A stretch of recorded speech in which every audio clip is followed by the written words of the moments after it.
Hotstar पर release web series Arya पार के 7वें episode की स्टार्टिंग में दिखाया जाता है कि सरजू अपनी टीम के साथ अजरबैजान पहुंच जाता है और रूबन को ऑपरेशन के लिए ले जाया जाता है। अजरबैजान में त्यागी एक लोकल माफिया जमीर की हेल्प लेता है जो रूबन भट्ट के बारे में इंफॉर्मेशन देता है कि अभी अभी उसका ऑपरेशन हुआ है, इसलिए डॉक्टर ने उसे छत पर 15 मिनट वॉक करने को कहा है और यही वक्त होगा जब तुम उसे मार सकते हो, पर यह काम 2 दिन बाद ही कर पाओगे। साथ ही भट्ट के राइट हैंड फरहाद के बारे में बताता है कि इससे तुम लोगों को संभल के रहना होगा, क्योंकि अगर मारने से चूके तो वो तुम लोगों के परिवार का भट्टा बैठा देगा। सरजू को नई टेक्नोलॉजी वाली तीर कमान दी जाती है जिसे सरजू चलाने की कोशिश करता है पर नहीं चला पाता, इसलिए अपना धनुष मांगता है, जिस पर जमीर उसे समझाता है कि अगर भट्टा को मारना है तो इसे चलाना सीखना पड़ेगा। दूसरी तरफ इंस्पेक्टर डॉक्टर संघमित्रा से पुलिस स्टेशन में पूछताछ करता है कि आप सरजू को कैसे जानती हैं, जिस पर डॉक्टर कहती है कि वो उससे मेडिकल कैंप में मिली थी और वो देगोहाटियों में से एक है। फिर इंस्पेक्टर पूछता है कि इस वक्त वो कहाँ है, तो डॉक्टर कहती है कि मुझे नहीं पता। इंस्पेक्टर डॉक्टर को एयरपोर्ट का सीसीटीवी फुटेज दिखाता है तो डॉक्टर कहती है कि हमारे देश की टीम एक इंटरनेशनल इवेंट के लिए जा रही थी और कोइंसिडेंटली मैं भी एयरपोर्ट पर थी, इसलिए मैंने उन्हें ऑल द बेस्ट बोला।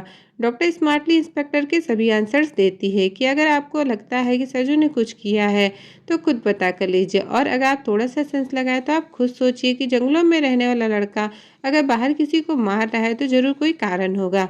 स्टेशन से घर आने के बाद डॉक्टर त्यागी को फोन का अलर्ट रहने को कहती है। धनुष सीखने की प्रैक्टिस करता है पर सीखने में मुश्किल होती है।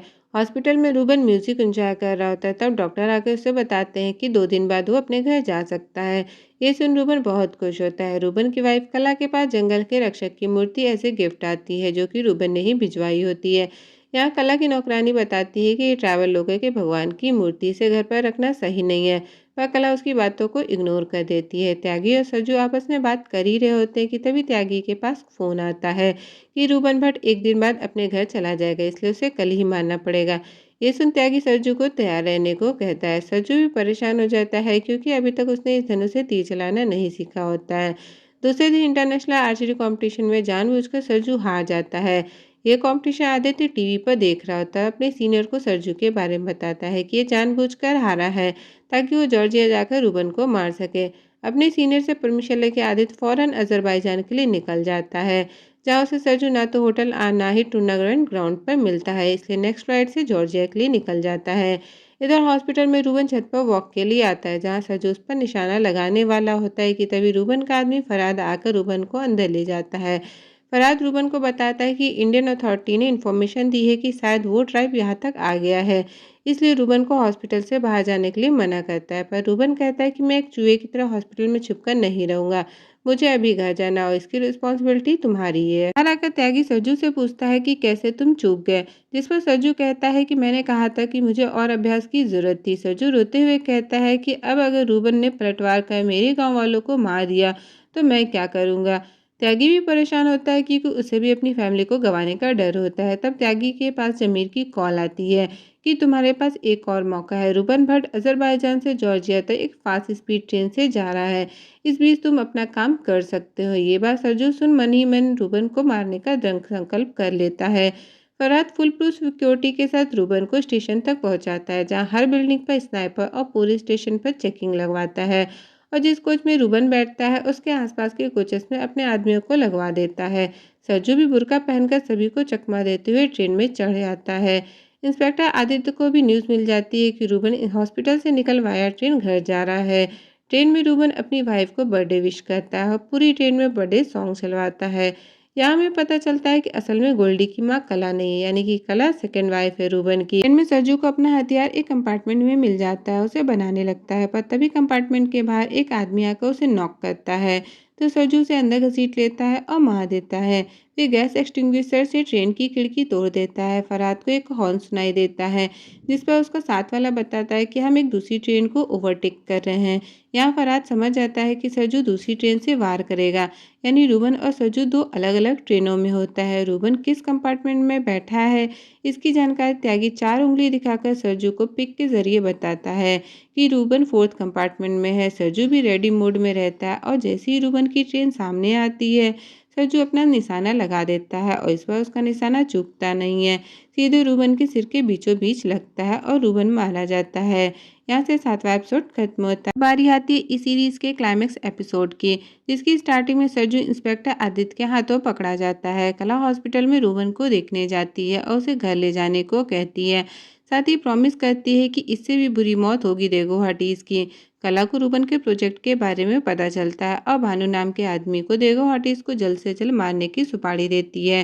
त्यागी सरजू के पकड़े जाने से अंडरग्राउंड हो जाता है। डॉक्टर भी टीवी पर रूबन की न्यूज़ देख लेती है। सरजू को पकड़कर जगदलगंज के ऑफिस ले जाया जाता है और ये वही सीन है जो फर्स्ट एपिसोड में दिखाया गया था।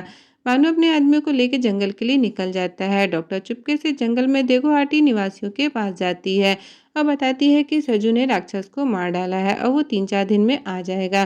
सरजू सभी को बहुत याद करता है, ये कहकर डॉक्टर वहां से चली जाती है।